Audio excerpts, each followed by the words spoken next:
Admiral HFY stood in the command center of the monitoring station, watching the stars through the large windows. His blue skin had darker spots that showed his age and wisdom. He had been watching this part of space for over 50 years, and nothing exciting ever happened here. The station floated in empty space between star systems. It was built by the Hegemony, a group of 4 alien races that controlled this part of the galaxy. They had ruled for thousands of years, and they were very good at finding new planets with life on them. Admiral called Science Officer Quindle from her desk. She was tall and thin, with silver skin that seemed to glow in the dim light. "I am getting strange readings from the Sol system." HFY walked over to look at her screen. The Sol system was far away, and they had never paid much attention to it before. It had a yellow star and several planets, but nothing special. "What kind of readings?" he asked. Quindle pointed at the numbers on her screen. "Energy signals that do not make sense. This system has a species that is building things in space. Big things, but they should not be able to do this yet." The Admiral looked closer. Every species they had ever found followed the same pattern. First, they learned to use fire. Then they built cities. Then they fought wars. Then they learned to fly in space. It always took the same amount of time, about 10,000 years from start to finish. "How long have they been building cities?" HFY asked. "Only about 5,000 years, Quindle said. "They should still be fighting with swords and riding animals. But look at these energy readings. They are using power sources we did not develop until we had been in space for centuries." Far away in the Sol system, Captain Jake Morrison walked through the halls of the biggest ship ever built by humans. The U.S. Leviathan was 15 kilometers long and 3 kilometers wide. It was so big that small vehicles drove people from one end to the other. Jake was 42 years old and had been in space his whole adult life. He had short brown hair and calm blue eyes. He did not get excited easily, which made him good at commanding ships. But today was different. Today, the Leviathan would leave Earth's solar system for the first time. "Captain," said Dr. Lisa Park as she walked beside him. She was the chief scientist on the ship, a small woman with black hair and quick, intelligent eyes. "The computer systems are ready for the jump to deep space." Jake nodded. The Leviathan had engines that could move faster than light, something humans had only invented 5 years ago. Most of the crew had never been further than Mars before this mission. "How many people are on board?" Jake asked. 8,000 crew members, Lisa said. "And we have enough food and supplies for 3 years." They reached the bridge, the command center of the ship. It was huge, with dozens of people working at computers and screens. Commander Ryan Kelly, the tactical officer, looked up from his station. "Captain, all systems are green," Ryan said. He was a big man with red hair and freckles. "The weapons are powered down, and the shields are ready if we need them." Jake sat in the captain's chair in the center of the bridge. Around him, his crew worked quietly and efficiently. These were the best people Earth had to offer: scientists, engineers, pilots, and soldiers. "Open a channel to Earth," Jake said. The main screen, Admiral Kate Ross appeared. She was sitting in the command center on Earth, surrounded by other military officers. Kate had gray hair and serious eyes. She had been planning this mission for 2 years. "Leviathan, you are cleared for departure," Kate said. "Remember, this is a peaceful exploration mission. But if you meet anyone out there, be careful." "Understood." "Admiral," Jake replied, "we will make contact if we find anyone, but we will not start any fights." Back at the alien monitoring station, more officers had gathered around Quindle's desk. War Master Kethmos, a large creature with thick gray skin and 4 arms, studied the readings with interest. "This is impossible," Kethmos said in his deep voice. No species develops this fast. There must be an error in the sensors. I have checked 3 times, Quingle said. The readings are correct. This species has learned to split atoms for power. They have computers that think faster than our best machines. And they are building something very large. Admiral Zeftai made a decision. Send 3 scout ships to investigate. We need to see what these creatures are doing. Should we prepare for first contact? Asked Quindle. The Admiral thought for a moment. In all his years of service, first contact was always the same.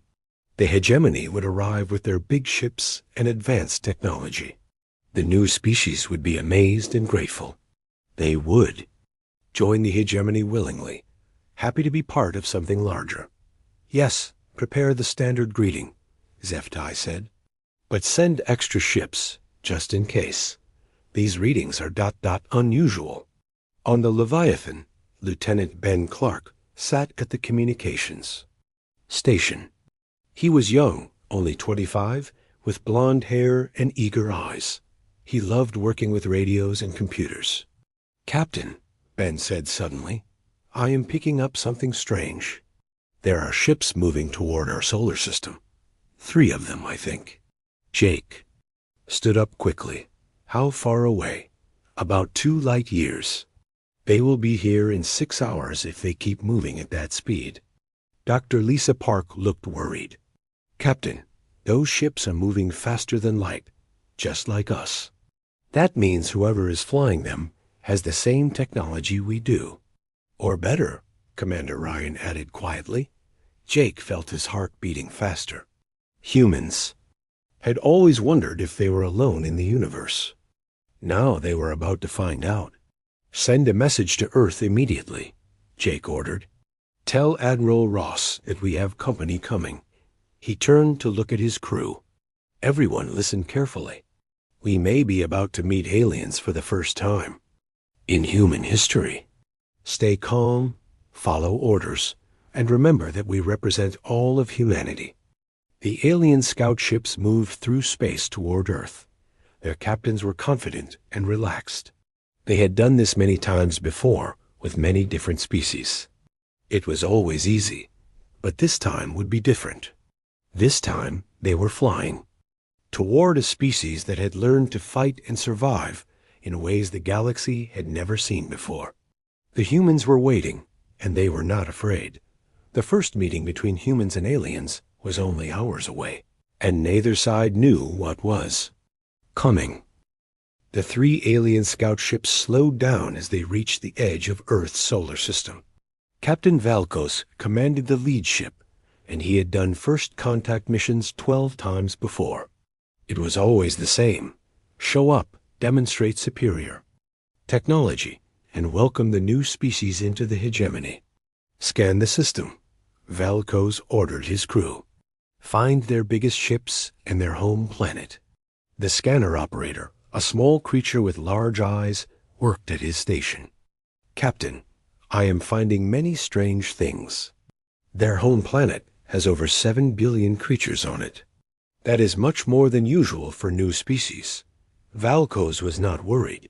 Large populations just meant more workers for the hegemony. What about their ships? That is the strange part, Captain. Most of their ships are very small, but there is one ship that is ... very big. How big? Valkos asked. The scanner operator checked his readings twice before answering. 15 kilometers long, Captain. That is bigger than our battleships. For the first time, Valkos felt a small worry in his mind. New species were not supposed to build ships that big. Are you sure? Yes, Captain, and it is moving toward us. On Earth, Admiral Kate Ross stood in the command center, watching reports come in from around the world. Every telescope and radar dish on the planet was pointed toward space, looking for the alien ships. Admiral, called one of her officers. The Leviathan is moving to intercept the alien ships. Captain Morrison says they will meet in 4 hours. Kate nodded. The Leviathan was humanity's greatest achievement, but it was also their only really big warship. If something went wrong, Earth would have no defense except smaller ships that were not built for fighting aliens. "Get me President Helen Carter." "On the phone," Kate said. A few minutes later, President Carter's face appeared on the screen. She was 55 years old, with brown hair and intelligent eyes. She had been president for 3 years, but nothing had prepared her for this moment. "Admiral, what is the situation?" the president asked. "3 alien ships are approaching our solar system," Kate replied. "The Leviathan is moving to make contact. We do not know if they are friendly or hostile. What do our experts think? Dr. Lisa Park thinks they might be explorers like us, but Commander Kelly thinks we should be ready for trouble." President Carter was quiet for a moment. "Tell Captain Morrison to try to make friends, but to be ready to fight if necessary. And Admiral, if something happens to the Leviathan, what are our options?" Kate looked uncomfortable.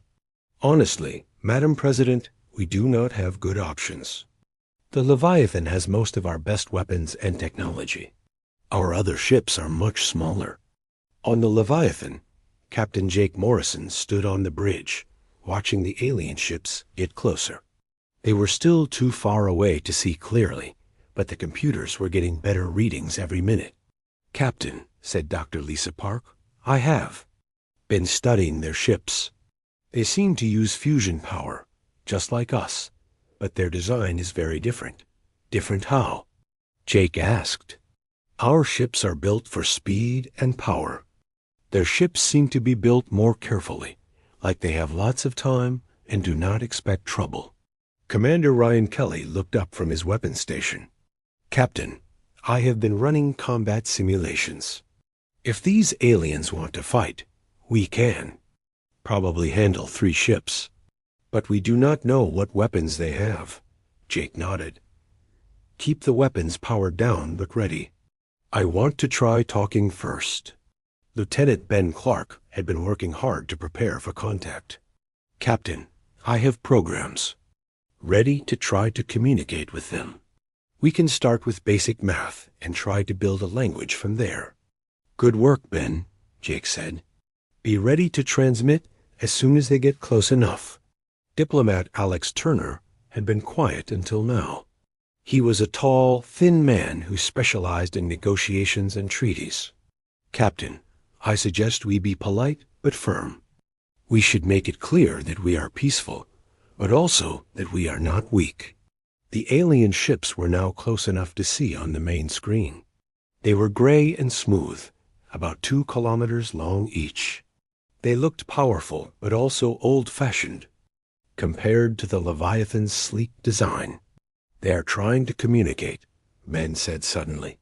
"I am getting signals from them." "Put it on the speakers," Jake ordered. A strange voice filled the bridge. It sounded like music mixed with the noise of wind. None of the humans could understand it, but the computer was working to translate.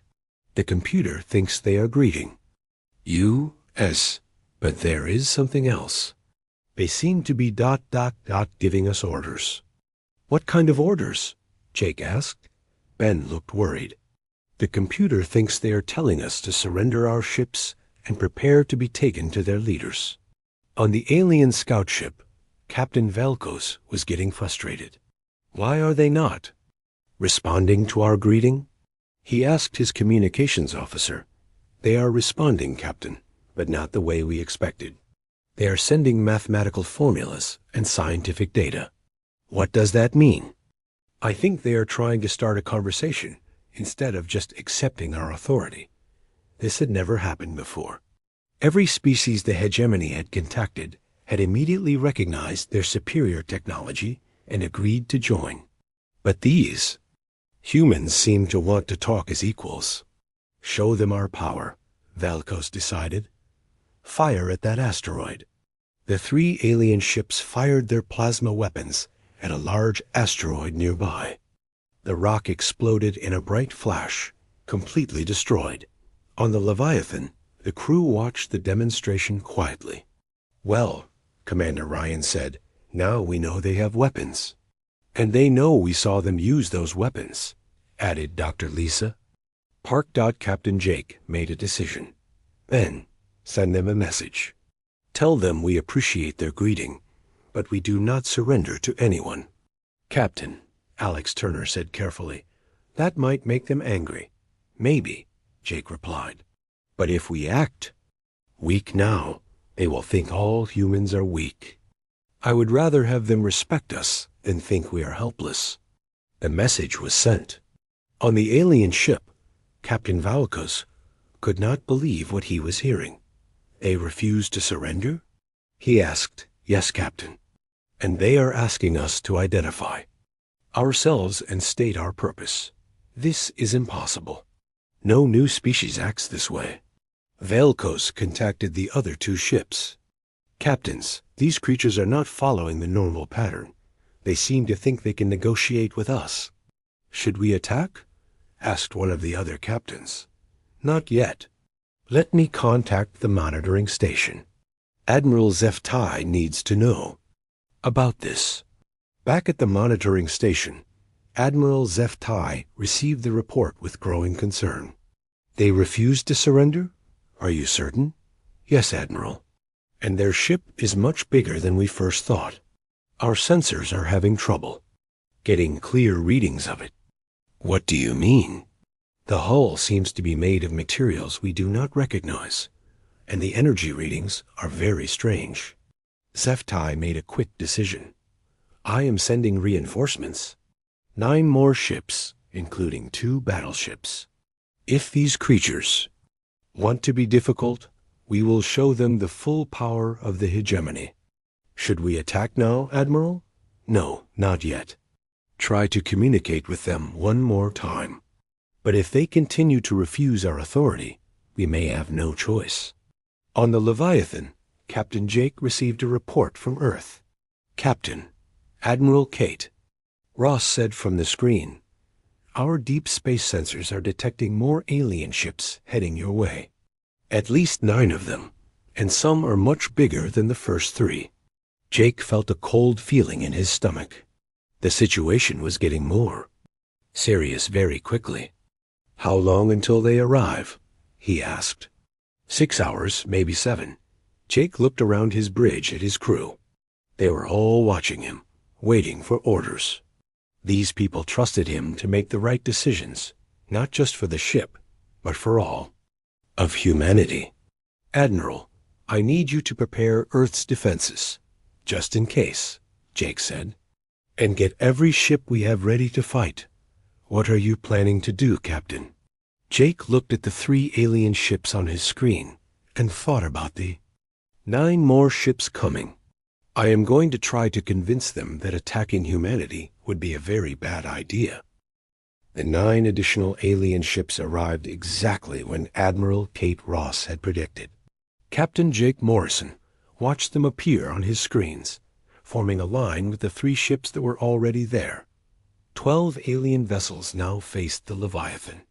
Captain, Commander Ryan Kelly said quietly, their biggest ships are about 4 kilometers long. Still smaller than us, but there are a lot of them. Dr. Lisa Park was studying the sensor readings. Jake, I am seeing something interesting. Their ships all look different from each other. I think they are from different species working together. That could be good or bad, Jake replied. If they are allies, they might be reasonable. If some species are controlling the others, this could get complicated. Lieutenant Ben Clark looked up from his station. Captain, they are transmitting again. This time it sounds more formal, like an official message. Put it through the translator, Jake ordered. A new voice came through the speakers, deeper and more commanding than before. The computer worked for several seconds before producing a translation. Creatures of the 3rd planet, I am Counselor Threnak of the Galactic Hegemony. You will surrender your vessel immediately and prepare to be escorted to processing facilities. Your species will be evaluated for integration into our civilization. Resistance is futile and will result in the destruction of your ship. The bridge was silent for a moment. Then diplomat Alex Turner stood up. Captain, that was definitely a threat. They are not trying to be friendly anymore. No kidding, Commander Ryan said. Captain, our weapons are ready if you give the order. Jake thought carefully. 12 ships against one was not good odds, but the Leviathan was much bigger and more advanced than anything Earth had ever built before. The question was whether it was advanced enough. Ben, open a channel, Jake said. I want to respond to their message. Channel open, Captain. Jake stood up and spoke clearly. Counselor Threnak, I am Captain Jake Morrison of the United Earth ship Leviathan. We come in peace and wish to establish friendly relations with your people. However, we will not surrender our ship or our freedom. Humanity has never bowed to anyone, and we will not start now. On the lead alien ship, Counselor Threnak could not believe what he was hearing. He was a tall, elegant creature with 4 arms and golden skin. He had personally overseen the integration of 17 different species into the hegemony, and none of them had ever spoken to him this way. Did they just refuse our demand? He asked his aide. Yes, Counselor. And they seem to think they can. Negotiate with us as equals. Threnak was angry now. Show them what happens to species that refuse the hegemony's generosity. The 12 alien ships moved into attack formation. Their weapons powered up, creating a bright glow around each vessel.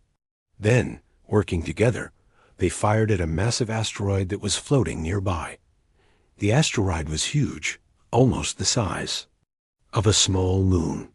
The combined firepower of 12 ships hit it at the same time, and it exploded in a brilliant flash of light and debris. The explosion was so bright that it could be seen from Earth. There, Threnak said with satisfaction. Now they understand our power. They will surrender immediately.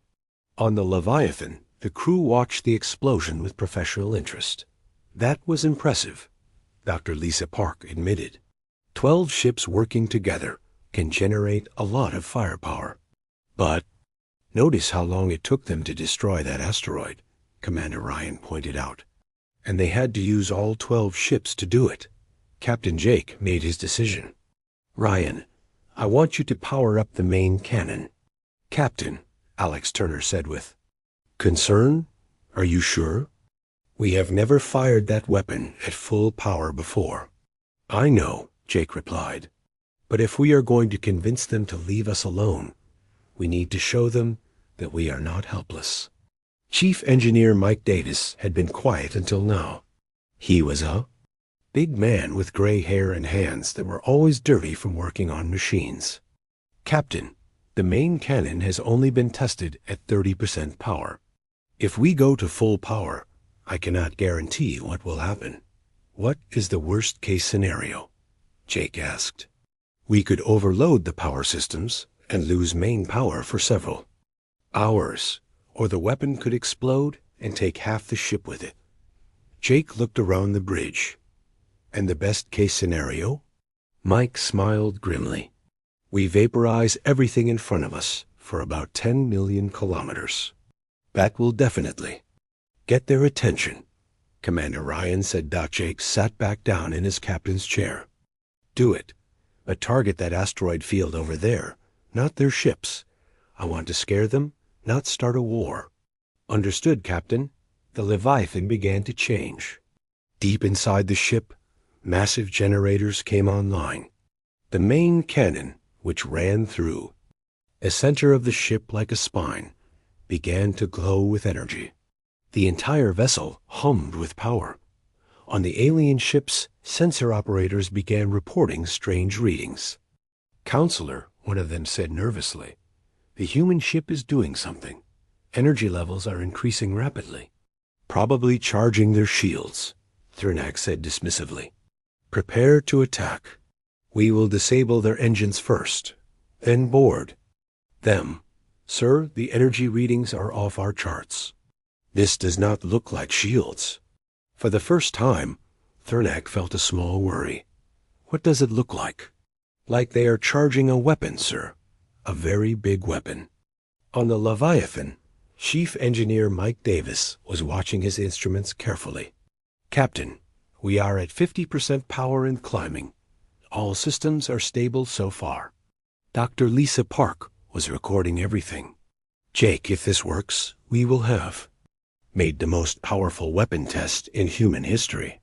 If it does not work, we might have made the shortest first contact in human history, Jake replied. 70% power, Mike reported. Still stable.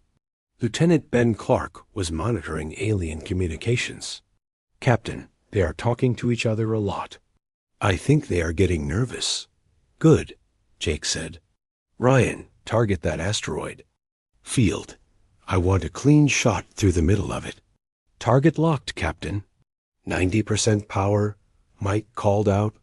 This is farther than we have ever gone before. The entire ship was vibrating now. Every crew member could feel the power building up in the main cannon. The lights dimmed as more energy was directed to the weapon. 100% power. Captain, we are ready to fire. Jake took a deep breath. Fire. The main cannon fired with a sound like thunder. A beam of pure energy, brighter than the sun, shot out from the Leviathan. It hit the asteroid field and kept going, cutting through. Rock and ice like they were not even there. The beam traveled for millions of kilometers, destroying everything in its path. Where there had been hundreds of asteroids, there was now just empty space and glowing dust. The alien ships went completely silent. On Counselor Threnak's ship, every alarm was going off at once.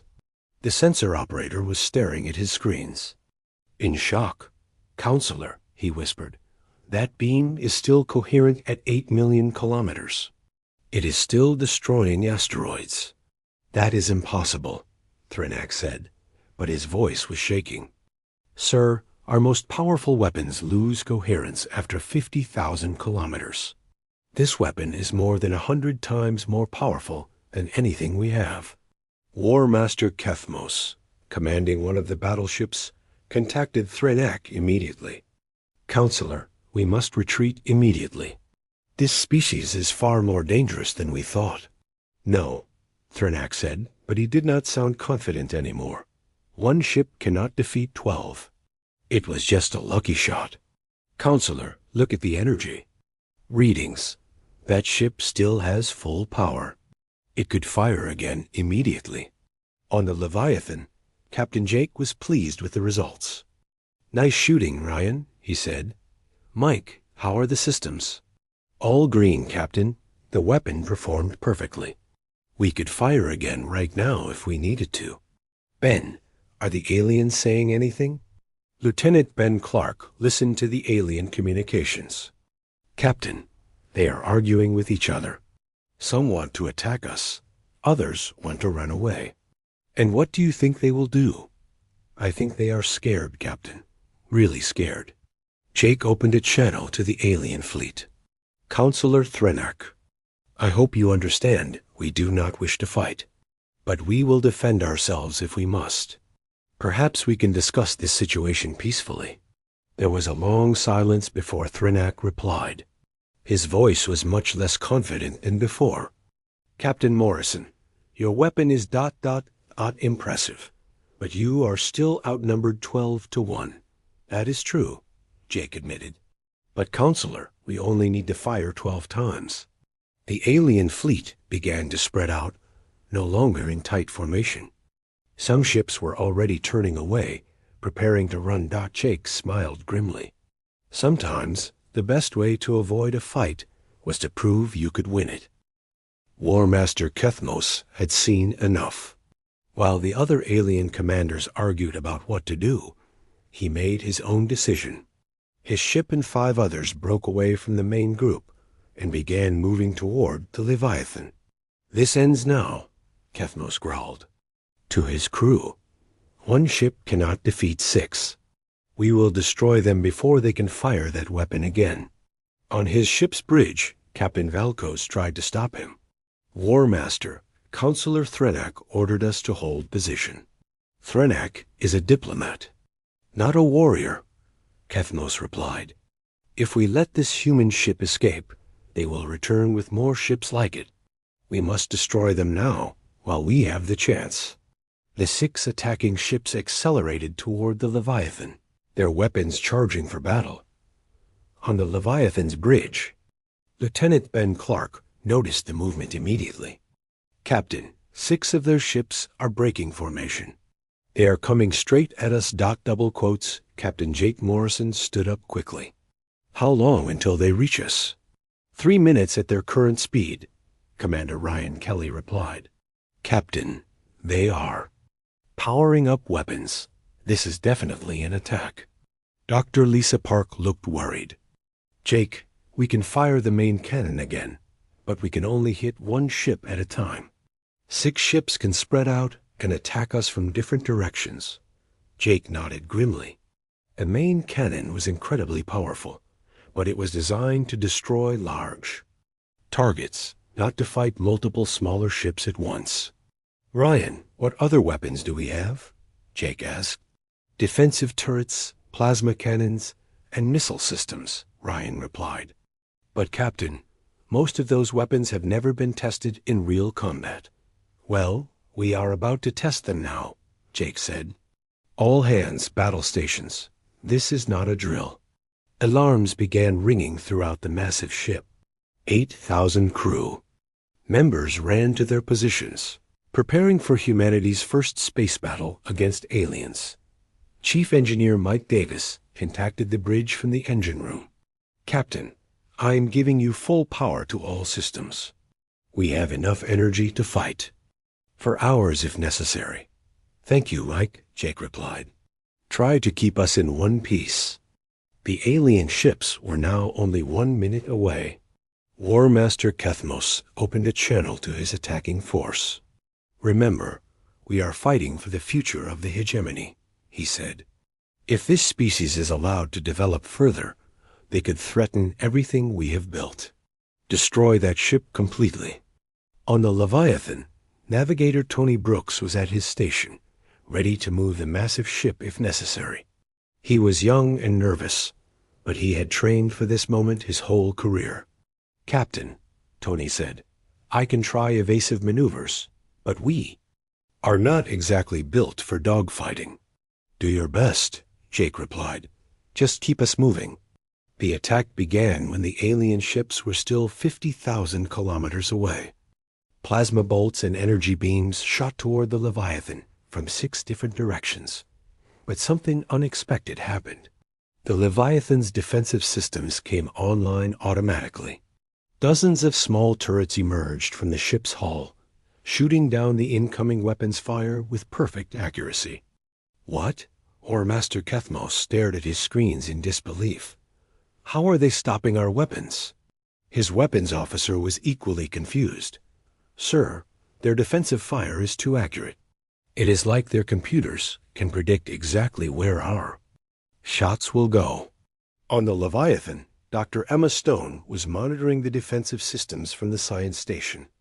She was a small woman with red hair and very intelligent eyes.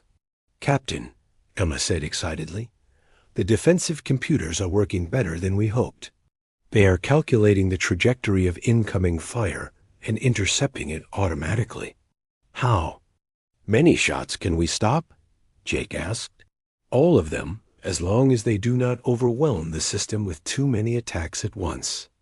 Commander Ryan Kelly was ready with the Leviathan's counterattack. "Captain, requesting permission to return fire." "Granted. Show them what our smaller weapons can do." The Leviathan's plasma cannons fired back at the attacking ships. The human weapons were faster and more accurate than the alien guns. One of the attacking ships took a direct hit and lost its shields completely. War Master Kethmos realized his attack was not going as planned. "All ships, focus fire on one section of their hull. We will punch through their defenses with concentrated firepower." The 6 ships coordinated their attack, all shooting at the same spot on the Leviathan side. For a moment, it looked like the plan might work.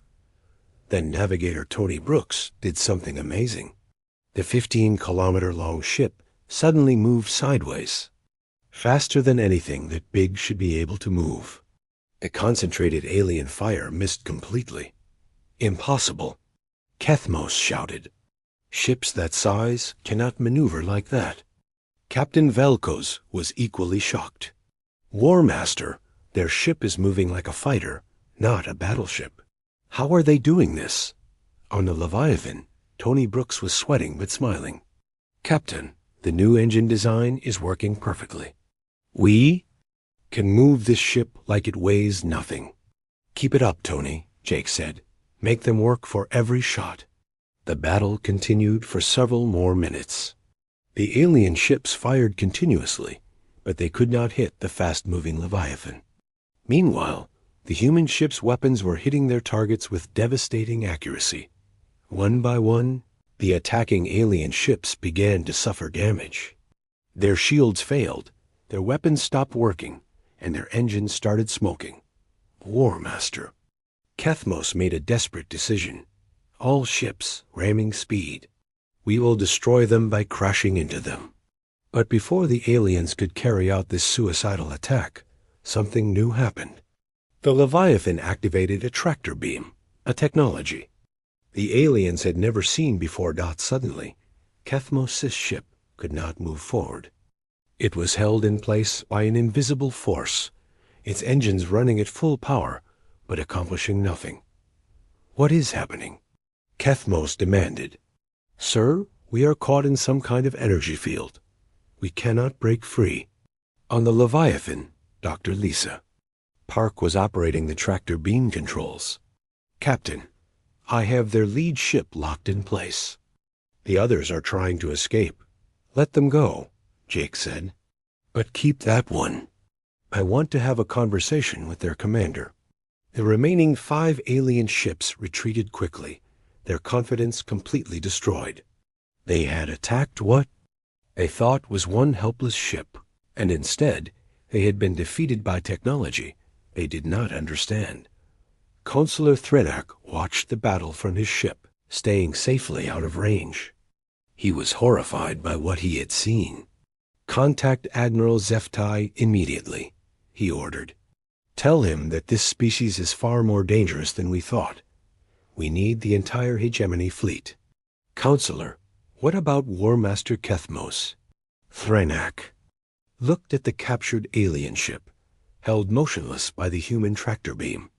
I am afraid the War Master has learned why we do not attack species we do not understand. On the Leviathan, Captain Jake Morrison opened a channel to the captured alien ship. War Master Kethmos, I am going to give you a choice, Jake said calmly. You can surrender and become our prisoner, or you can sit there until your life support runs out. What will it be? There was a long silence before Kethmos replied. His voice was full of defeat and confusion. Captain Morrison, how is this possible? We had 6 ships against your one. We have been fighting space battles for thousands of years. War Master, there is something you need to understand about humans, Jake said. We have been fighting each other for our entire history. We have learned to build ships that can survive anything and weapons that can destroy anything. You may have more experience with space battles, but we have more experience with war. Dr. Lisa Park prepared a boarding team to search the captured alien ship. She wanted to learn about their technology and their culture. Captain, she said quietly, this could be our chance to understand who these aliens really are and what they want. Jake nodded. Do it, but be careful. We may have won this battle, but something tells me the war is just beginning. In the distance, the remaining alien ships were already sending messages deeper into space, calling for reinforcements. The hegemony had ruled the galaxy for thousands of years, and they were not going to give up easily. But humanity had just proven that they could fight back, and that changed everything. Dr. Lisa Park floated through the airlock into the captured alien ship, wearing a full spacesuit and carrying a translator device. Behind her came 6 other crew members, all armed but trying to look peaceful. The inside of the alien ship was very different from human ships. The corridors were wider and taller, built for creatures larger than humans. The walls were covered with strange symbols that glowed softly in the dim light. "This is incredible," Lisa said into her radio. "Captain, their technology looks advanced, but also very old-fashioned. Everything seems to be built to last forever, rather than to be efficient." War Master Kethmos was waiting for them in what appeared to be the ship's command center. He was a massive creature, almost 3 meters tall, with thick gray skin and 4 muscular arms. When he saw the humans, his large eyes showed confusion and something that might have been fear. "You are much smaller than I expected," Kethmos said through the translator device. "We may be small, but we are not weak," Lisa replied politely.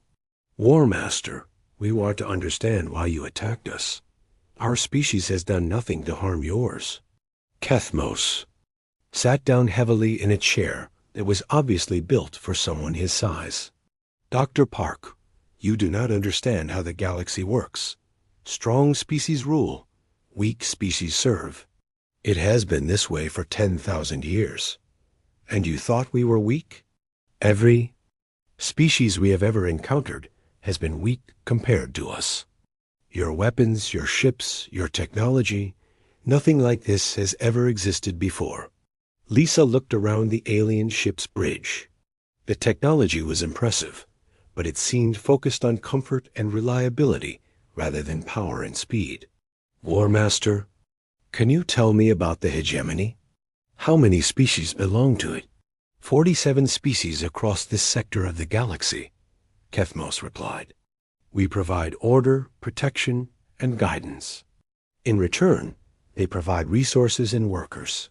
And if a species refuses to join?" Kethmos was quiet for a moment. "That has never happened before, until today."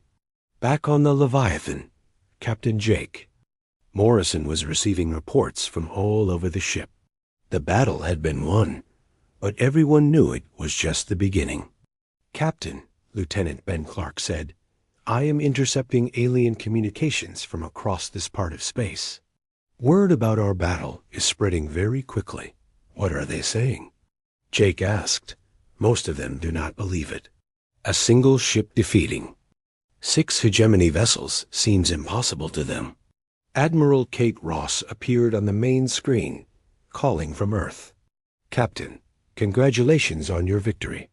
But we have detected massive movement throughout alien space.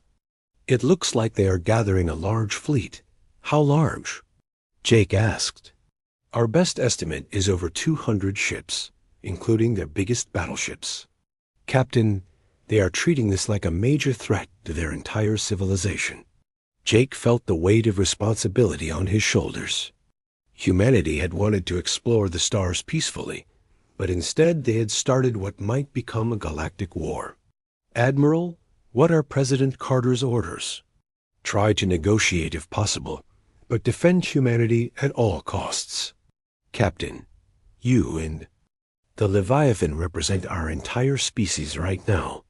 On the alien monitoring station, Admiral Zeph Tai was in emergency session with the High Council of the Hegemony. The holographic images of leaders from 4 different species filled the conference room.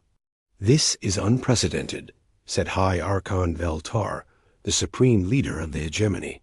She was tall and elegant, with blue skin and large, intelligent eyes. "In all our history, no single ship has ever defeated multiple hegemony vessels." "Admiral," said Counselor Drektha, a representative of the warrior species, "your reports claim that these humans have weapons more powerful than our battleships. How is this possible?"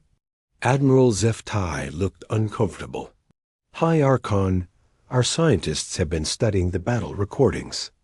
The human ship appears to use technologies that we do not understand.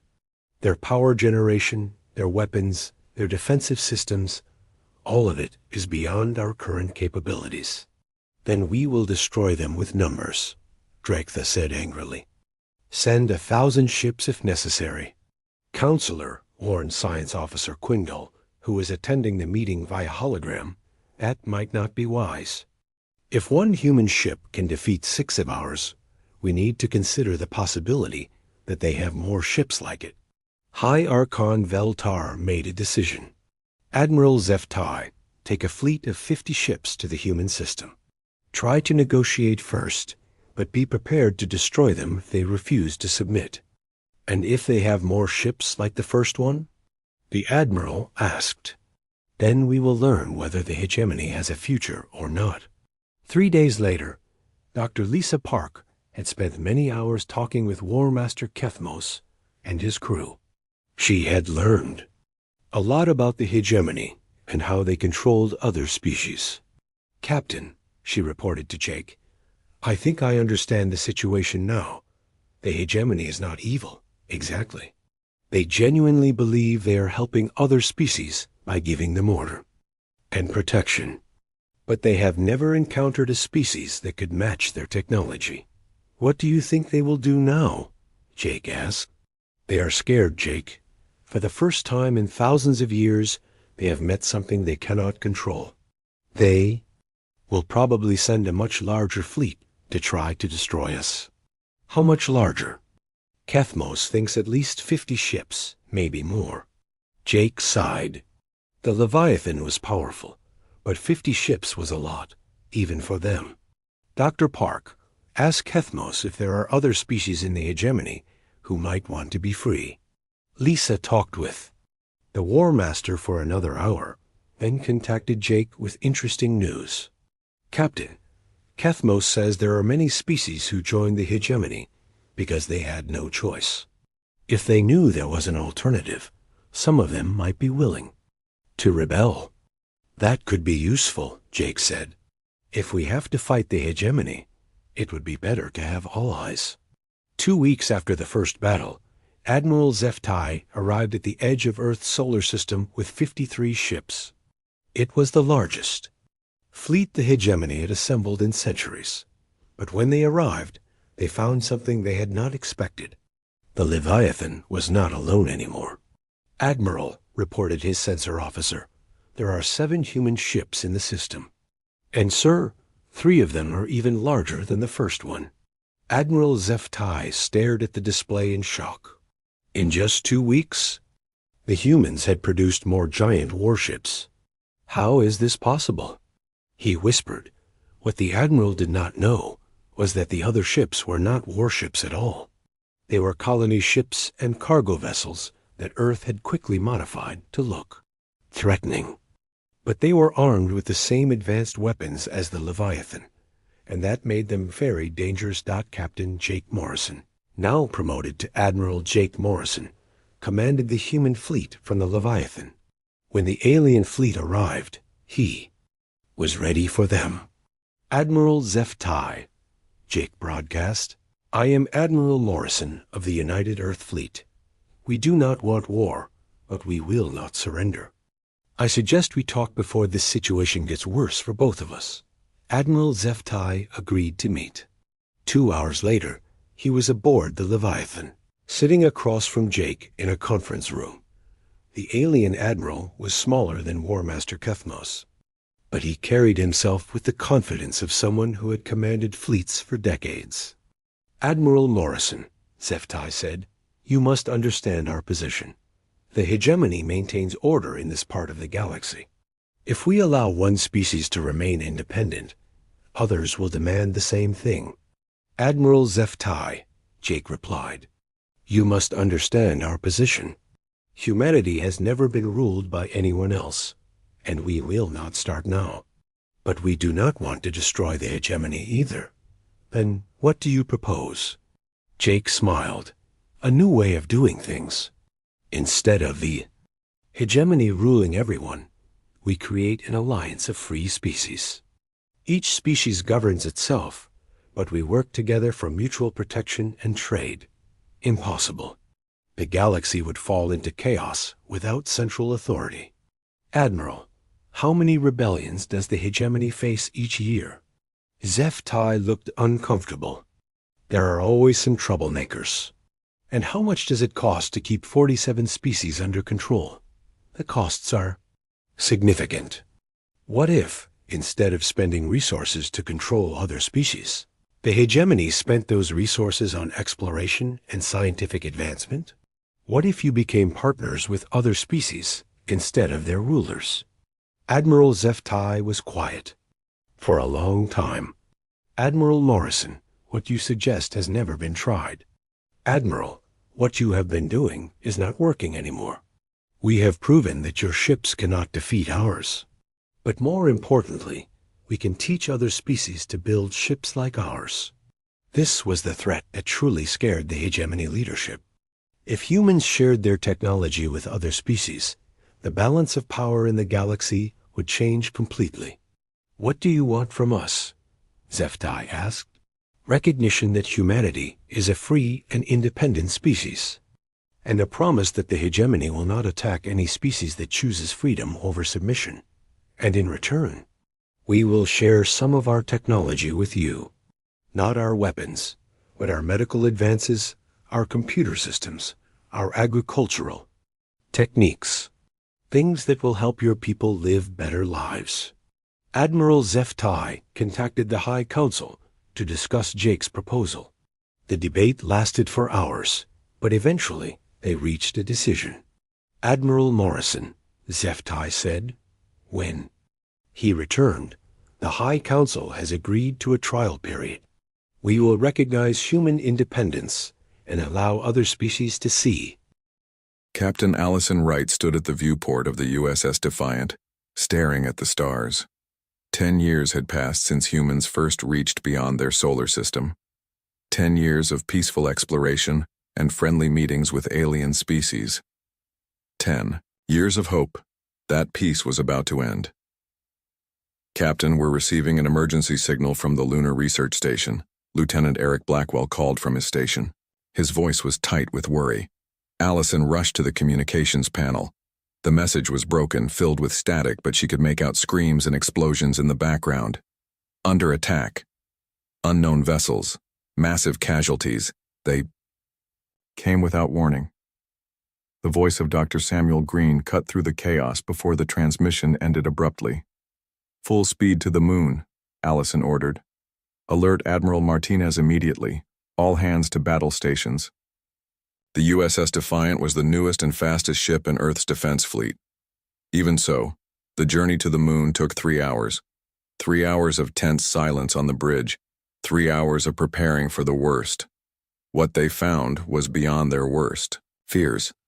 The Lunar Research Station, once home to 5,000 scientists and their families, was now a smoking ruin. Pieces of the base floated in the moon's low gravity. Bodies drifted in the vacuum of space. My God, whispered Allison. Scan for survivors. Lieutenant Blackwell worked quickly at his console. I'm detecting a sealed emergency bunker with approximately 50 life signs. The rest? He couldn't finish the sentence.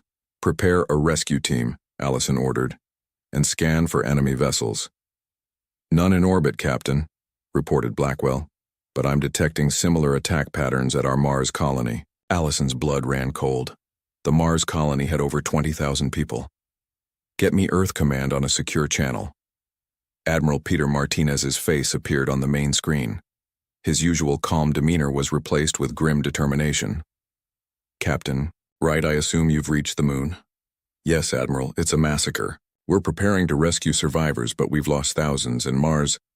We've lost contact with Mars entirely, Martinez confirmed. Satellite imagery shows extensive destruction. Captain, we're at war. With whom, sir? Who would do this? Martinez pressed a button and an image appeared on screen. A reptilian creature with scaled skin, multiple eyes, and a mouthful of sharp teeth. The Valthrians. They're an advanced species from the Orion arm. We've had no direct contact with them before, today, but our allies warned us they're aggressive expansionists. They must have intercepted our communication signals and decided Earth was their next target. Without even attempting peaceful contact? Allison was shocked. Not all species share our diplomatic approach, Captain. The Valthrians believe in conquest. First, questions later. Martinez looked away briefly as someone handed him a tablet.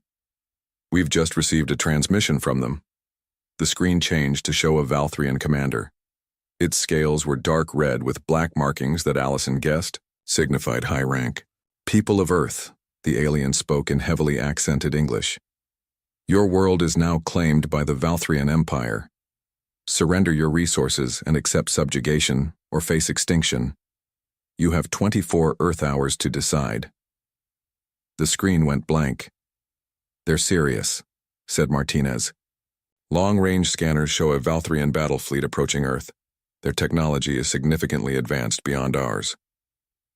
"We have to fight back," said Allison. "We will," Martinez assured her.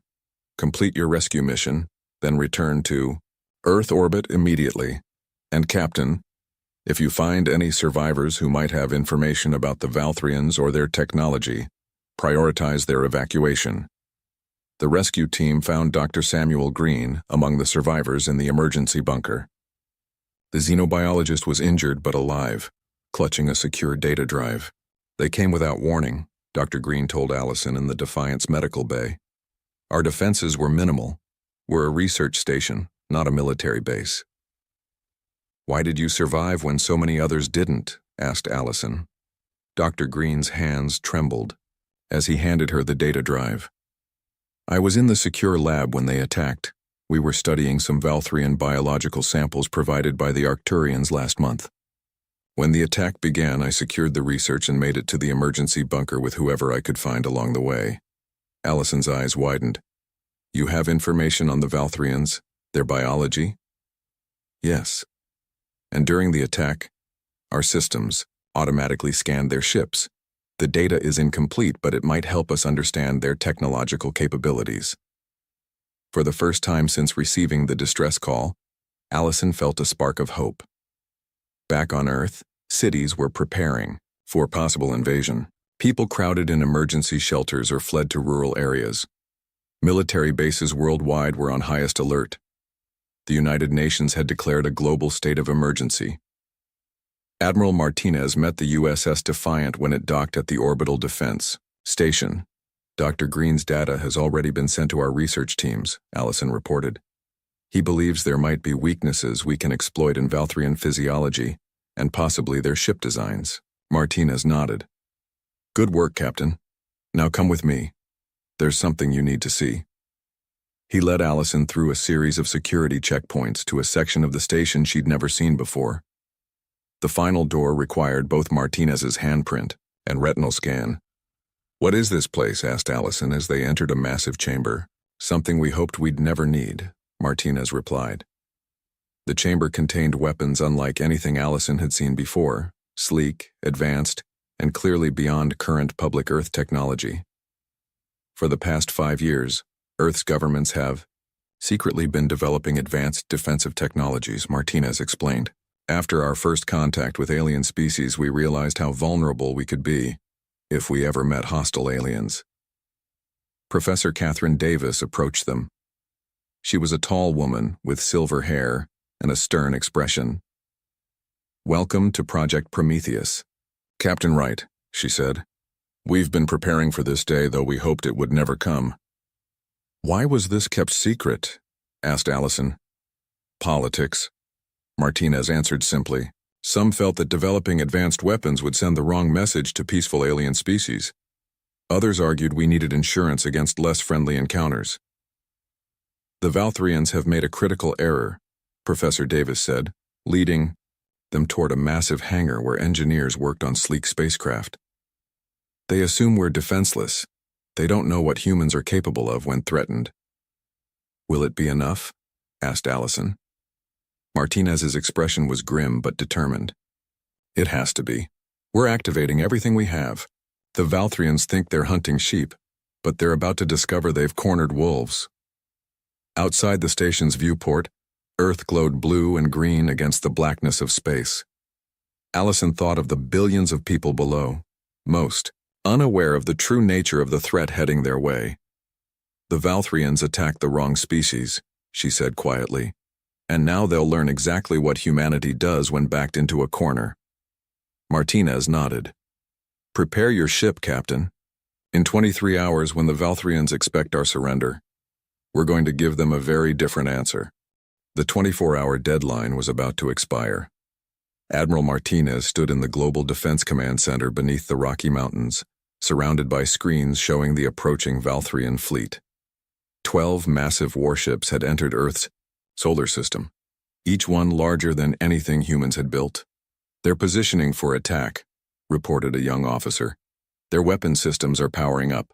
Martinez nodded grimly. "And our defense satellites?" "All in position, sir. Project Prometheus assets are deployed and awaiting your command." Martinez opened a secure line to all Earth military forces. "This is Admiral Martinez. The enemy expects our surrender. Instead, they'll receive our answer. All units execute Operation Thunderstrike." In orbit above Earth, hundreds of seemingly ordinary communication satellites suddenly transformed. Hidden panels opened to reveal advanced weapon systems. On the far side of the moon, concealed missile platforms activated. From hidden underwater bases, submarines launched specialized rockets carrying space-capable fighters. The Valthrians had no warning before Earth's first strike hit them. Professor Catherine Davis watched from the command center as her creations fired their first shots in actual combat. For 5 years, she had led Project Prometheus, developing weapons that combined Earth technology with principles learned from studying alien advancements. Phase 1. Successful, she reported as the first wave of attacks struck the Valthrian ships. "Their shields are holding, but we've got their attention." On the main screen, they watched the Valthrian vessels change formation, clearly surprised by the unexpected resistance. "They're launching fighters," someone called out. Martinez turned to Major Ryan Howard, who stood ready with his combat team. "Major, you're up." Howard nodded sharply. "My teams are ready, sir." Unlike traditional soldiers, Howard's special forces wore experimental combat suits that looked like something from science fiction. Each suit could operate in space or atmosphere, and was equipped with weapons designed specifically to counter Valthrian technology. "Remember your training," Howard told his teams over the comm system. "The enemy has superior numbers, but we have surprise on our side. They don't know what we're capable of."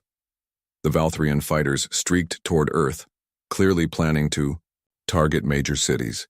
They never reached their targets. Howard's teams, launched from orbital platforms, intercepted them in the upper atmosphere. The battle was fierce. Valthrian weapons tore through the sky with devastating power, but the human combat suits were faster and more agile than the aliens expected. For every human fighter lost, 3 Valthrian ships went down. In Engineering Bay, 7 of the defense station, Chief Engineer Olivia Sanchez worked frantically to finish her modifications to Earth's defensive fleet. Her propulsion breakthrough had been scheduled for testing next month, but now they needed it immediately. "The stabilizers won't hold for more than a few hours at full power," she warned the technicians helping her. "But a few hours might be all we need." Olivia's design allowed human ships to match Valthrian speed by using a revolutionary form of energy generation. The system was dangerous and untested, but without it, Earth ships would be too slow to be effective. "Last connection complete," called one of her team. "System is online." Olivia pressed the activation sequence and held her breath.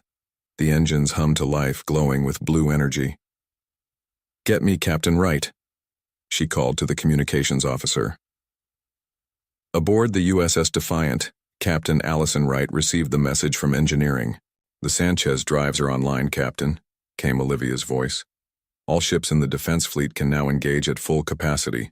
But be careful. The system is experimental and might overload if pushed too hard."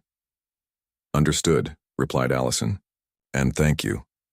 Allison turned to her tactical officer. "Lieutenant Blackwell, inform all ship captains. We are go for Phase 2.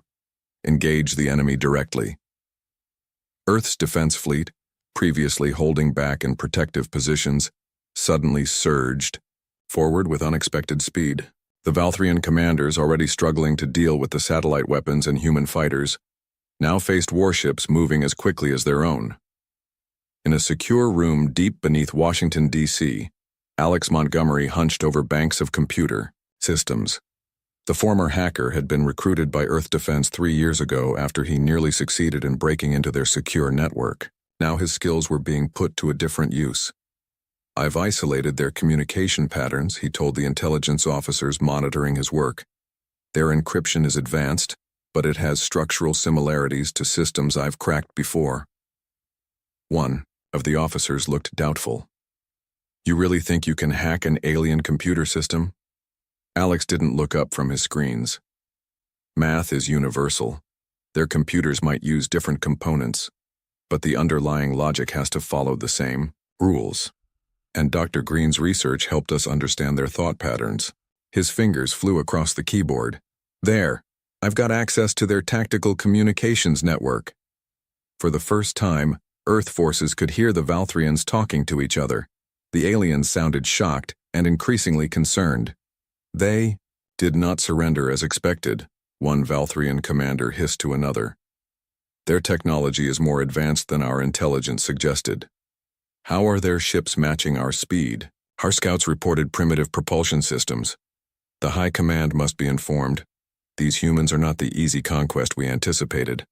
Alex grinned as he relayed the translations to Admiral Martinez. "They're worried, sir, and I'm starting to understand enough of their system to do some real damage." "Proceed with Phase 3, Martinez ordered. Alex nodded and began inserting carefully crafted code into the Valthrian communication system. Within minutes, the alien ships began receiving conflicting orders. Some of their weapon systems shut down. Navigation became erratic. Back in orbit, the battle reached its peak. The Valthrians still had the advantage in raw firepower, but Earth's forces had the element of surprise and now the advantage of confusion. Major Howard's teams had disabled 3 enemy fighters by targeting weak points identified from Dr. Green's research. The USS Defiant, moving with its new speed, led a daring attack run against the largest Valthrian vessel. Captain Wright studied the alien ship's design, noting the sections that appeared to house its main power systems. "Target these coordinates," she ordered Lieutenant Blackwell.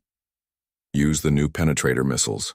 The missiles, another Project Prometheus creation, struck the Valthrian ship precisely where Allison had indicated. They bypassed the alien shields using technology designed specifically from Dr. Green's research. The explosion was tremendous. The Valthrian flagship didn't disintegrate, but its weapons went dark and it began to drift. In the command center, Admiral Martinez watched as the tide of battle shifted. The Valthrians, clearly not expecting such resistance, began to pull back.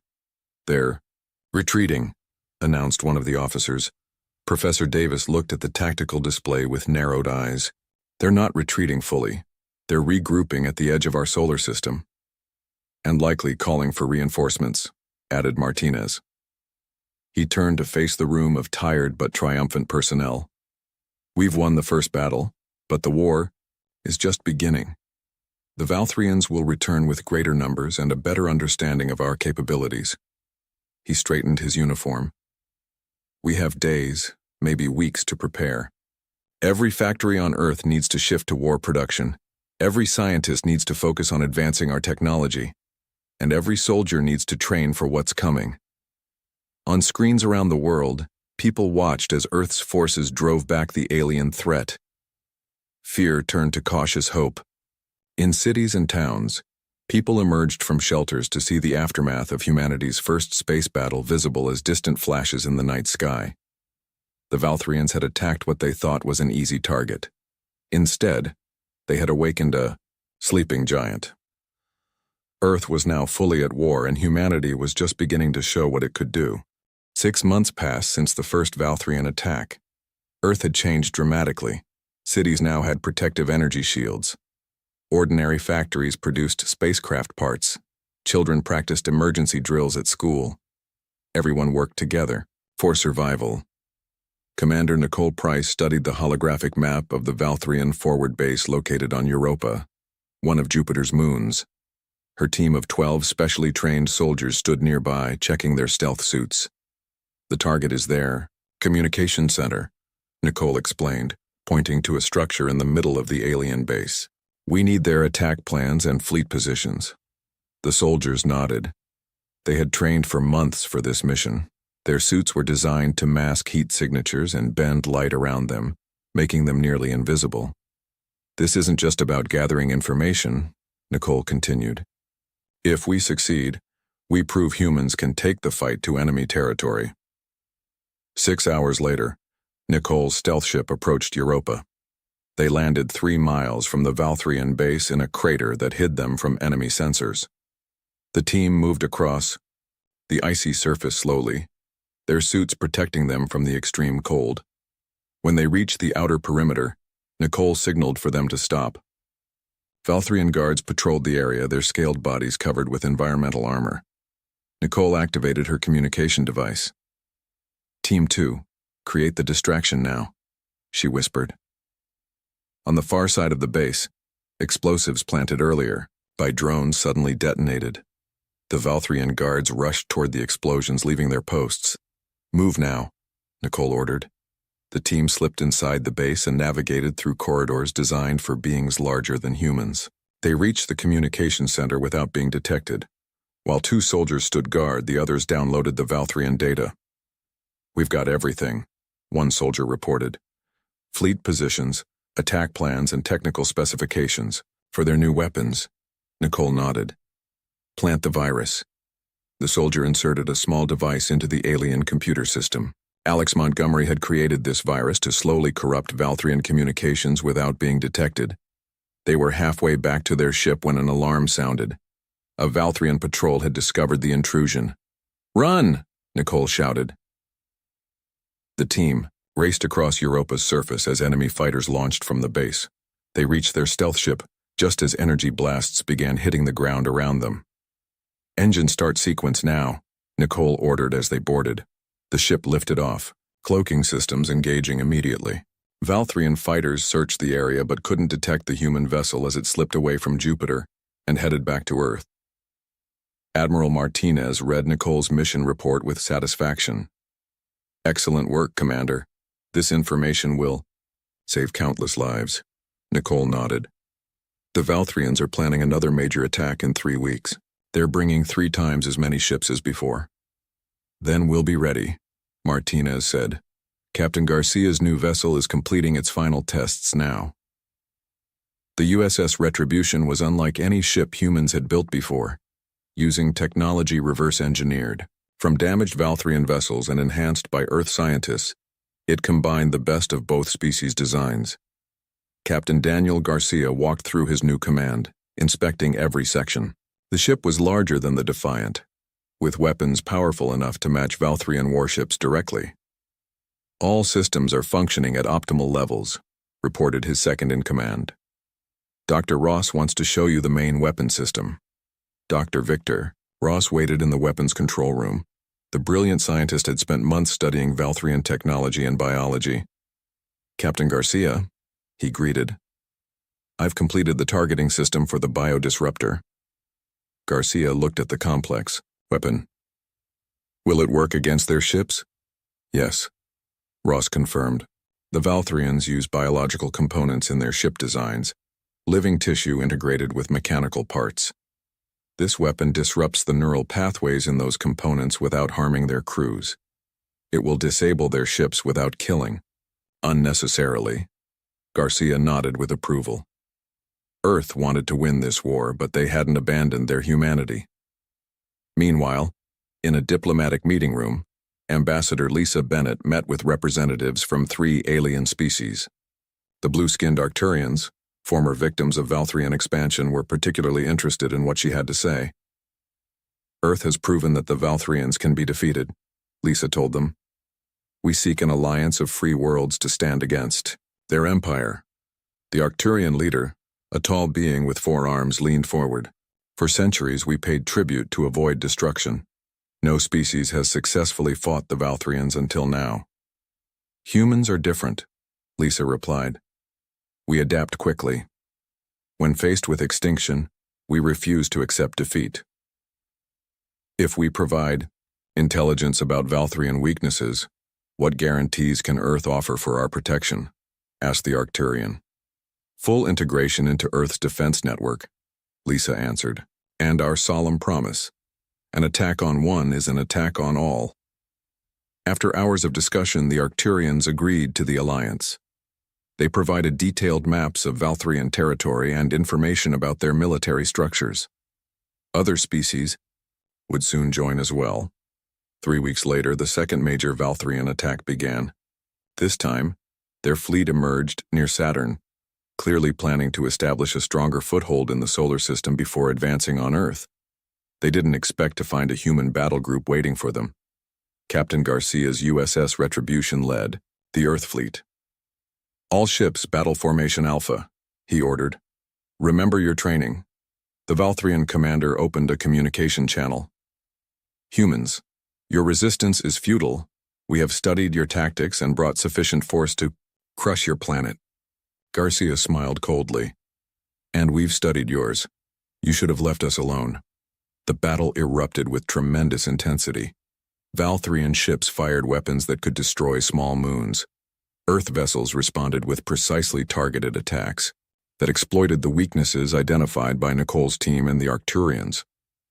The USS Retribution engaged the Valthrian flagship directly. Energy beams and missiles crossed the void between them. "Their shields are at 60%, reported Garcia's tactical officer. "We're making progress but taking damage ourselves." Garcia nodded. "Bring us within range of the biodisruptor." The ship moved closer to the enemy vessel, absorbing heavy fire. "Biodisruptor range achieved," called his weapons officer. "Fire," ordered Garcia. The weapon activated, sending invisible energy waves toward the Valthrian ship. At first nothing seemed to happen. Then the enemy's weapons fell silent. Its engines flickered and died. The massive ship began drifting helplessly. "It worked," exclaimed Dr. Ross, who was monitoring from the science station. Throughout the battle, similar scenes played out. Earth ships, using technologies developed in just 6 months, fought with unexpected effectiveness against the alien invaders. When half their fleet was disabled or destroyed, the remaining Valthrian ships retreated. Admiral Martinez addressed the United Earth Defense Council afterward. "Today's victory is significant, but the war continues. The Valthrians will be back, with new tactics and technologies." "But now they know," said a council member. "They know Earth isn't easy prey." Martinez nodded. They attacked what they thought was a primitive species. Instead, they found humanity, adaptable, determined, and now very, very angry. On view screens across Earth, people celebrated their second victory. But military leaders knew the truth. This was just the beginning. The next phase would be taking the fight into Valthrian territory. The war room beneath Geneva fell silent as Admiral Susan Rodriguez unveiled the plan that would change the course of the war. Holographic displays showed Valthrian territory, dozens of star systems controlled by their empire. "For too long we've been on the defensive," Admiral Rodriguez said. "Today that changes. Operation Spearhead will take the fight directly to Valthrian space." Military leaders from around the world studied the plan. After 8 months of war, Earth had built enough ships and weapons to form an offensive fleet. The Arcturians and other alien allies had provided maps of secret jump points, special regions in space that allowed faster-than-light travel into the heart of enemy territory. "This is extremely risky," said one general. "If we commit our forces so far from Earth and fail, our home will be vulnerable." Rodriguez nodded. "Which is why we won't fail. We've assembled our best ships and crews. Earth's defense grid remains at full strength. And we have 2 advantages the Valthrians don't expect." She gestured to Dr. Jason Chen, a specialist in Valthrian psychology and culture. The quiet scientist stepped forward. "The Valthrians have a rigid hierarchical society," Dr. Chen explained. "Lower-ranked individuals cannot make decisions without approval from above. Their military operates the same way. If we can disrupt their command structure, their forces will become confused and ineffective." Admiral Rodriguez then introduced Lieutenant Kevin Harrison, a young pilot with exceptional skills. "Lieutenant Harrison will lead our new stealth fighter squadrons. These fighters can approach Valthrian ships undetected and target their command centers specifically."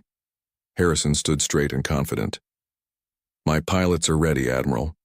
Our simulators show we can achieve an 80% success rate against their command vessels." The briefing continued for hours. When it concluded, Earth's military leadership was united behind Operation Spearhead. The offensive would begin in 3 days. In his private quarters, General Richard Warren prepared his ground forces for their role in the operation. Unlike the Space Fleet, Warren's soldiers would be responsible for liberating planets under Valthrian control. Each of you has been enhanced with our newest combat systems, Warren told his officers via secure video link. Your exoskeletons increase strength and speed. Your weapons are specifically designed to overcome Valthrian armor. A young captain raised her hand. Sir, what about the civilians on these planets? The ones being oppressed by the Valthrians? Warren's expression softened slightly. Protecting them is our highest priority after neutralizing enemy forces. The Arcturians have helped us understand the needs of different species under Valthrian control. Each squad has been briefed on specific rescue protocols. 3 days later, Earth's offensive fleet gathered near Pluto. 50 warships, including the USS Retribution and the newly commissioned USS Vengeance, formed the main battle group. Hundreds of fighters and smaller vessels supported them. Supply. Ships carried everything needed for extended operations in enemy territory. Admiral Rodriguez stood on the bridge of her flagship, the USS Liberty. All vessels report ready status, her communications officer announced. Very well, Rodriguez replied. Commence jump sequence. The jump points looked like faint blue ripples in space. As each ship passed through, it vanished from our solar system and reappeared light years away in Valthrian territory. The first target was a Valthrian military outpost in a system they called Krell. The outpost monitored a key trade route and housed a significant enemy force. Earth's fleet emerged from jump only 20,000 miles from the outpost, too close for the Valthrians to mount an effective defense. Lieutenant Harrison led the first attack wave in his stealth fighter. Raptor Squad, follow me in. Target. Their communication arrays and command center. The sleek black fighters approached the Valthrian station undetected. Their first shots hit precisely where Dr. Chen had identified the command structure would be located.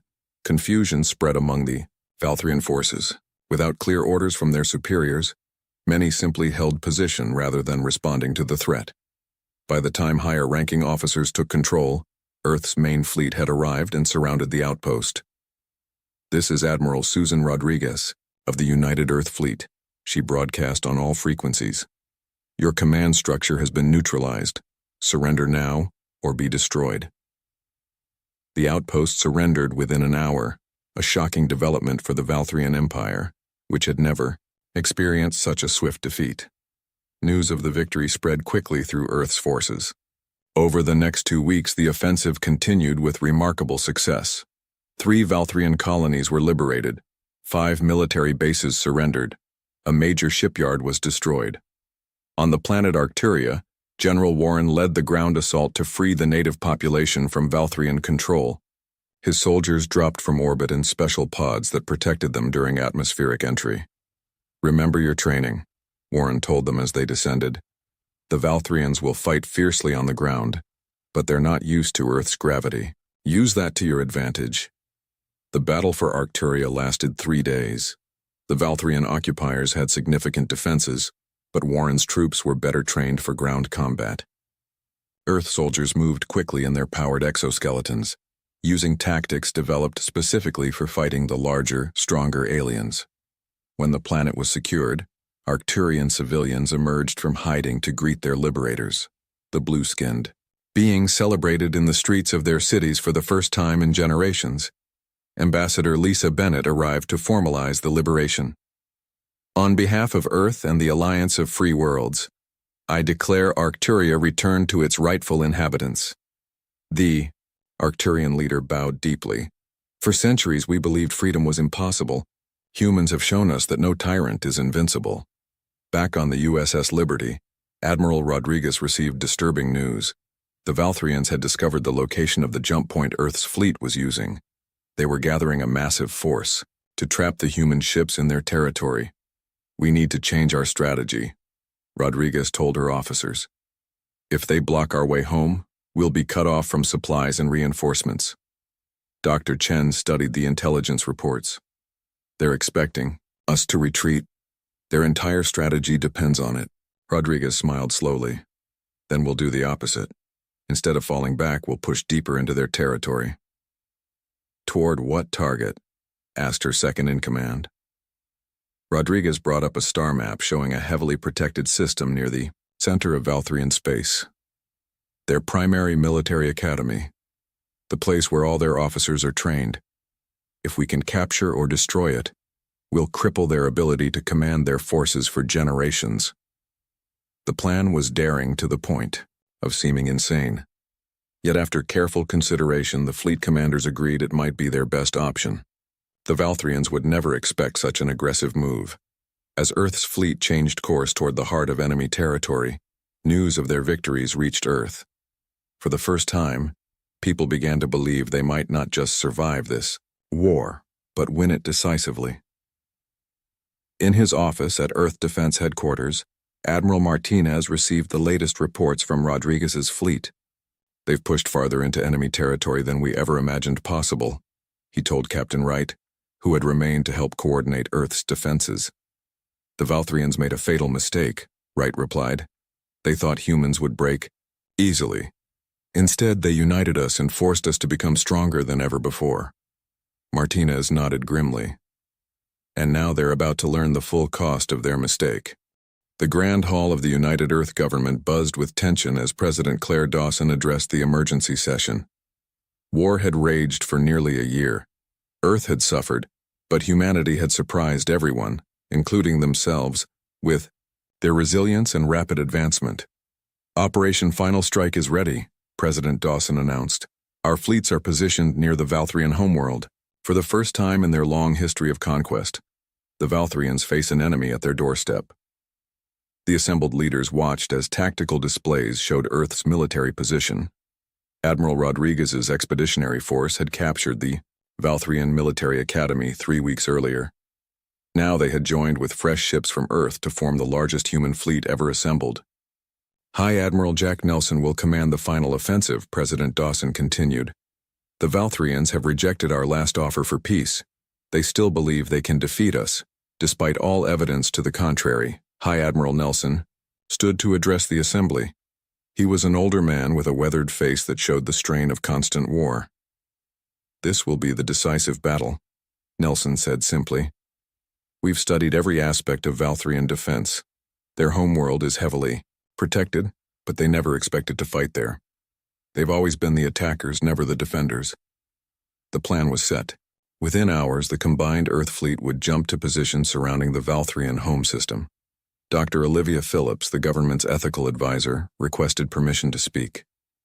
Before we launch this attack, we must be clear about our objectives. Are we fighting for survival or for revenge? A fair question, President Dawson acknowledged. Our goal remains what it has always been, to secure humanity's future. We do not seek the extinction of the Valthrians, but they must be rendered incapable of threatening Earth or our allies again. Dr. Phillips nodded. Then I recommend strict limits on planetary bombardment. We must win in a way that allows for peace afterward. The President agreed, and the final orders were transmitted to High Admiral Nelson. Operation Final Strike would begin at dawn, Earth time. Aboard his flagship, the USS Determination, High Admiral Nelson gave the command to jump. Over 200 Earth vessels, accompanied by ships from allied species, entered the jump points simultaneously. They emerged in perfect formation around the Valthrian home system. Immediately, alarm signals blared across the enemy's detection network. The Valthrians had never imagined an enemy could reach their core worlds. All ships. Battle. Formation Omega, Nelson ordered calmly. Launch drone swarms. Thousands of combat drones deployed from Earth vessels. These small autonomous weapons had proven devastatingly effective against Valthrian defenses. They could react faster than any human or Valthrian pilot, finding weaknesses in enemy shields and targeting critical systems. The Valthrian defensive fleet scrambled to respond, but they were caught unprepared. Their rigid command structure, which demanded orders from the highest levels, slowed their reaction time critically. The path to the homeworld is opening, reported Nelson's tactical officer. Valthrian defenses are fragmenting. Nelson nodded. Begin Phase 2. Broadcast the message on all frequencies. On the Valthrian homeworld, High Commander Zexthul watched in disbelief as human ships broke through their outer defenses. For the first time in his long military career, fear gripped him. How is this possible? He demanded of his officers. These humans were primitive savages just a year ago. An aide approached cautiously. High Commander, the humans are broadcasting a message across the planet. President Dawson's face appeared on screens throughout the Valthrian capital. People of Valthria, your military has failed to protect you. Your empire is crumbling. Planets you conquered are now free. Your fleets have been destroyed or captured. Earth now controls the space around your world. She paused to let her words sink in. We could destroy your civilization as you attempted to destroy ours. But humans are not like Valthrians. We offer you a choice. Unconditional surrender or orbital bombardment of military targets only. You have 1 hour to decide. High Commander Zexthul raged at the ultimatum. These mammals dare to threaten us in our own home. We will fight to the last Valthrian. But as reports continued to arrive showing the complete collapse of their outer defenses, his advisors grew bolder in their opposition. High Commander, one senior official said, we must consider surrender. The humans have shown they can bypass our best defenses. They have weapons we cannot counter. We underestimated them, admitted another. Our intelligence said they were divided, weak, technologically inferior. We were wrong. Zexthul paced the command center. On the tactical displays, he could see Earth ships moving into bombardment positions. Their drone swarms had neutralized the orbital defense platforms with shocking efficiency. How? He demanded. How did they advance so quickly? His chief scientist lowered his eyes. We gave them no choice. When we attacked without warning, we forced them to innovate or die. Humans, it seems, become most dangerous when threatened with extinction. As the deadline approached, High Admiral Nelson prepared his forces for bombardment. The targets had been carefully selected to minimize civilian casualties while destroying Valthrian military capability. Weapon systems ready, reported his tactical officer. Awaiting your command, sir. Nelson checked the time. 3 minutes remaining. Any response from the surface? Nothing yet, sir. The bridge fell silent as the final minutes ticked by. Then, just as Nelson was about to give the order to fire, the communications officer called out. Incoming transmission from the Valthrian. High Command. The scaled face of High Commander Zexthul appeared on screen. His usual arrogance was gone, replaced by grim resignation. Human Commander, he said. The Valthrian Empire surrenders to Earth forces. We accept your terms. Nelson allowed himself a small smile. A wise decision, High Commander. Prepare to receive our diplomatic team to formalize the surrender terms. The news spread rapidly across human space. After a year of brutal war that had begun with a surprise attack on defenseless research stations, humanity had achieved total victory. 2 weeks later, President Dawson signed the formal peace treaty with the Valthrian representatives. The terms were harsh but fair. The Valthrian military would be dismantled. Their conquered worlds would be freed. Reparations would be paid to Earth and all other victims of their aggression. In the grand hall where the treaty was signed, Admiral Martinez and Captain Wright stood watching the historic moment. Did you ever imagine this outcome when you first reached the destroyed lunar station? Martinez asked quietly. Wright shook her head. Never. I thought we might survive if we were lucky. I never dreamed we would defeat them so completely, Martinez nodded. The Valthrians made the greatest mistake possible in warfare. They chose an enemy they didn't understand, attacked without provocation and expected an easy victory. Instead, they found humanity, Wright said. And now the galaxy knows what that means. Outside, Earth gleamed blue and green against the blackness of space. It was no longer just a small planet in an unremarkable solar system. It was the home of humanity, a species that had proven itself to be resourceful, adaptable, and formidable beyond all expectations. The message to the galaxy was clear. You attacked the wrong species. Earth's wrath has been unleashed, and the stars themselves will remember.